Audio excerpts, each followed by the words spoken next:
sharpening or softening. Als uw digitale foto's een beetje onscherp zijn, kunt u de basisverscherping techniek gebruiken om uw foto's er scherper uit te laten zien. Open de afbeelding die u wilt verscherpen. Let wel dat deze techniek beelden die licht onscherp zijn, scherp kan maken. In het hoofdmenu ga naar Filter. Kies Sharpen en klik vervolgens op Unsharp Mask. Het Unsharp Mask dialoogvenster verschijnt. Voer 300 in voor de amount, 7 voor de radius en 3 voor de threshold.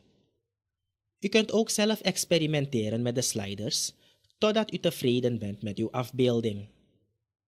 Klik enkele keren in de preview selectievak om uw afbeelding te vergelijken met of zonder filter. Klik op OK. U ziet nu hoe de foto eruit ziet in focus. Softening. Soms kan het zijn dat u niet wilt dat objecten of mensen in uw foto's te scherp eruit zien. In dit geval kunt u gebruik maken van een softening techniek. Open de afbeelding die u wilt bewerken. In het hoofdmenu kiest u Layer en klik vervolgens op Duplicate Layer. Het Duplicate Layer dialoogvenster verschijnt. Klik op OK. U krijgt een nieuwe layer met de naam Background Copy in de Layers palette. In het hoofdmenu ga naar Filter. Selecteer Blur en klik op Gaussian Blur.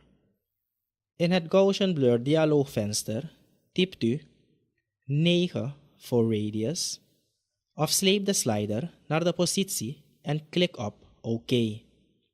Zorg ervoor dat de background copy layer geselecteerd is en verander de opacity naar 50%. De objecten of mensen in uw afbeelding zullen een zachte, stralende effect hebben. Selecteer de Eraser tool uit de toolbox. Kies een penseel met een zachte rand. En wis de gebieden in het gezicht die scherp zouden moeten zijn, zoals ogen, wenkbrauwen, lippen en tanden.